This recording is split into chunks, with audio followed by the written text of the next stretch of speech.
ओ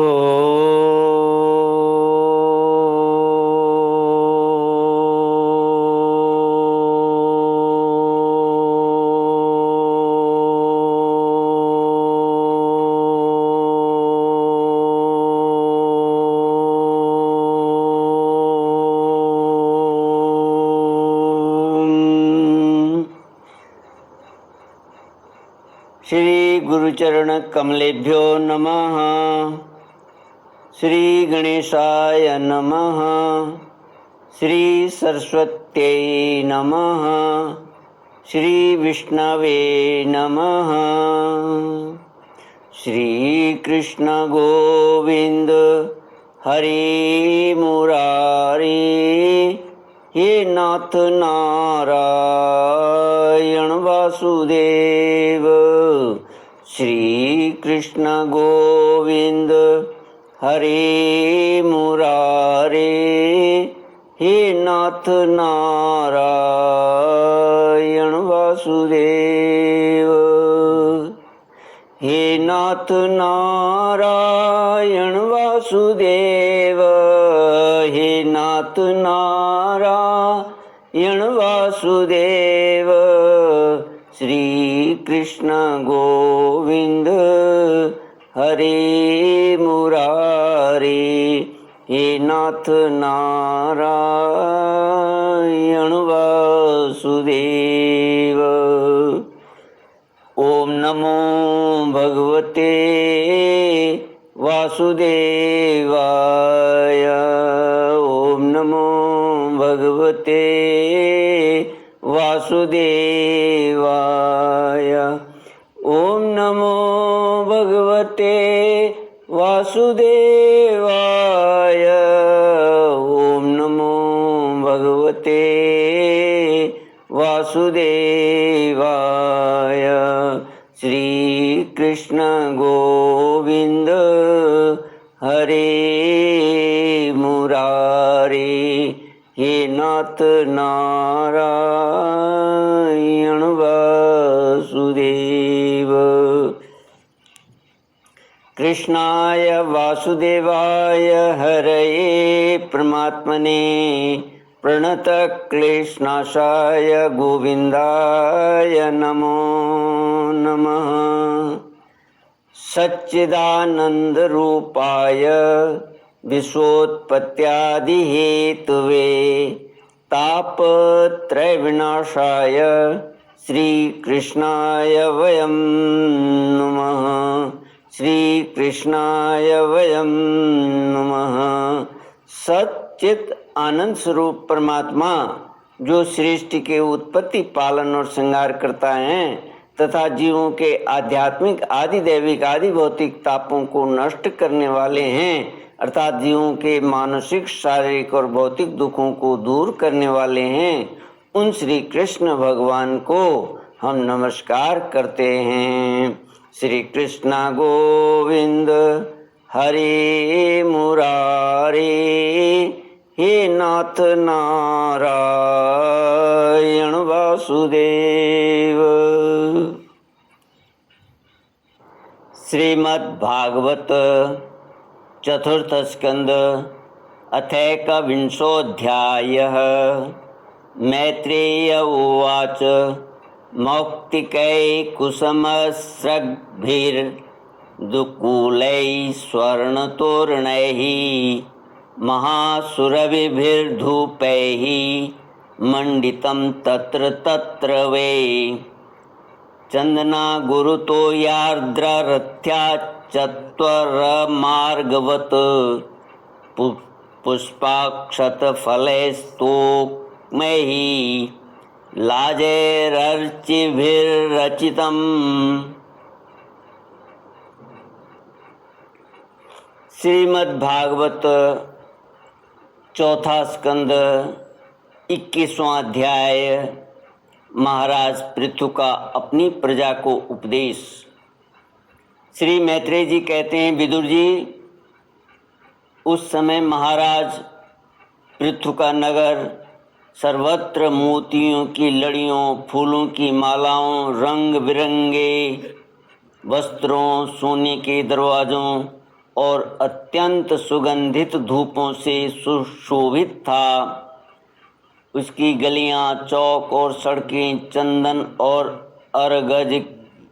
अरगजे के जल से सींच दी गई थीं तथा उसे पुष्प, अक्षत, फल, यवांकुर, खील और दीपक आदि मांगलिक द्रव्यों से सजाया गया था। वह ठौर ठौर पर रखे हुए फल फूल के गुच्छों से युक्त केले के खंभों और सुपारी के पौधों से बड़ा ही मनोहर जान पड़ता था तथा सब ओर आम आदि वृक्षों के नवीन पत्तों की बंधनवारों से विभूषित था। जब महाराज ने नगर में प्रवेश किया तब दीपक, उपहार और अनेक प्रकार की मांगलिक सामग्री लिए हुए प्रजाजनों ने तथा मनोहर कुंडलों से सुशोभित सुंदरी कन्याओं ने उनकी अगवानी की। शंख और दुदुम्बी आदि बाजे बजने लगे। ऋतुजगण वेद ध्वनि करने लगे। वंदी जनों ने स्तुति गान आरंभ कर दिया। यह सब देख और सुनकर भी उन्हें किसी प्रकार का अहंकार नहीं हुआ। इस प्रकार वीरवर पृथु ने राजमहल में प्रवेश किया। मार्ग में जहाँ तहाँ पूर्ववासी और देशवासियों ने उनका अभिनंदन किया। परम यशस्वी महाराज ने भी उन्हें प्रसन्नता पूर्वक अभीष्ट वर देकर संतुष्ट किया। महाराज पृथु महापुरुष और सभी के पूजनीय थे। उन्होंने इसी प्रकार के अनेकों उदार कर्म करते हुए पृथ्वी का शासन किया और अंत में अपने विपुल यश का विस्तार कर भगवान का परम पद प्राप्त किया। सूत जी कहते हैं, मुनिवर शौनक जी, इस प्रकार भगवान मैत्रेय के मुख से आदिराज पृथु का अनेक प्रकार के गुणों से संपन्न और गुणवानों द्वारा प्रशंसित विस्तृत सुयश सुनकर परम भागवत विदुर जी ने उनका अभिनंदन करते हुए कहा। विदुर जी बोले, ब्राह्मणों ने पृथु का अभिषेक किया। समस्त देवताओं ने उन्हें उपहार दिए। उन्होंने अपनी भुजाओं में वैष्णव तेज को धारण किया और उससे पृथ्वी का दोहन किया। उनके उस पराक्रम के उच्छिष्ट रूप विषय भोगों से ही आज भी संपूर्ण राजा तथा लोकपालों के सहित समस्त लोग इच्छानुसार जीवन निर्वाह करते हैं। भला ऐसा कौन समझदार होगा जो उनकी पवित्र कीर्ति सुनना न चाहेगा। अतः अभी आप मुझे उनके कुछ और भी पवित्र चरित्र सुनाइए। श्री कृष्ण गोविंद हरि मुरारी, हे नाथ नारायण वासुदेव। मैत्रेय उवाच, गंगा यमुना नद्योः अंतराक्षेत्रमावसन् आरब्धानेव बुभुजे भोगान् पुण्यजिहासया सर्वत्रास्कालितादेश सप्तद्वीपेक दंडधृक् अन्यत्र ब्राह्मण कुलाद अन्यत्राच्युत गोत्रतः। श्री मैत्री जी ने कहा, साधु श्रेष्ठ विदुर जी, महाराज पृथु गंगा और यमुना के मध्यवर्ती देश में निवास कर अपने पुण्य कर्मों के क्षय की इच्छा से प्रारब्धवश प्राप्त हुए भोगों को ही भोगते थे। ब्राह्मण वंश और भगवान के संबंधी विष्णु भक्तों को छोड़कर उनका सातों द्वीपों के सभी पुरुषों पर अखंड एवं अबाध शासन था। एक बार उन्होंने एक महासत्र की दीक्षा ली। उस समय वहाँ देवताओं, ब्रह्म ऋषियों और राज ऋषियों का बहुत बड़ा समाज एकत्र हुआ। उस समाज में महाराज पृथु ने उन पूजनीय अतिथियों का यथा योग्य सत्कार किया और फिर उस सभा में नक्षत्र मंडल में चंद्रमा के समान खड़े हो गए। उनका शरीर ऊंचा, भुजाएं भरी और विशाल, रंग गोरा, नेत्र कमल के समान सुंदर और अरुण वर्ण, नासिका सुघड़, मुख मनोहर, स्वरूप सौम्य, कंधे ऊंचे और मुस्कान से युक्त दंत पंक्ति सुंदर थी। उनकी छाती चौड़ी, कमर का पिछला भाग स्थूल और उदर पीपल के पत्ते के समान सुडौल तथा बल पड़े हुए होने से और भी सुंदर जान पड़ता था। नाभि भंवर के समान गंभीर थी। शरीर तेजस्वी था। जंघाएं सुवर्ण के समान देदीप्यमान थी तथा पैरों के पंजे उभरे हुए थे। उनके बाल बारीक, घुंघराले, काले और चिकने थे।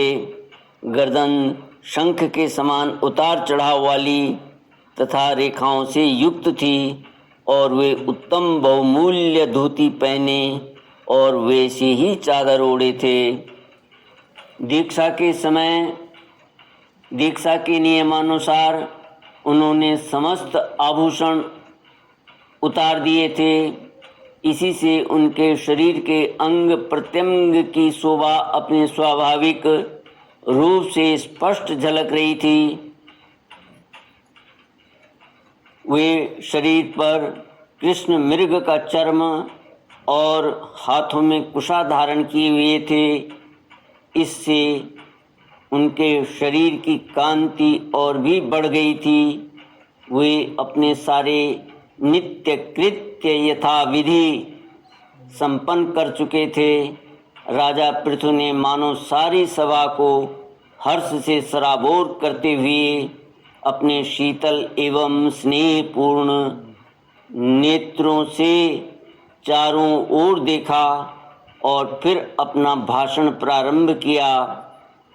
उनका भाषण अत्यंत सुंदर, विचित्र पदों से युक्त, स्पष्ट, मधुर, गंभीर एवं निशंक था।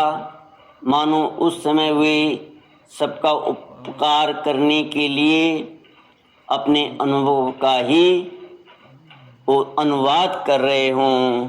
श्री कृष्ण गोविंद हरि मुरारी, हे नाथ नारायण वासुदेव।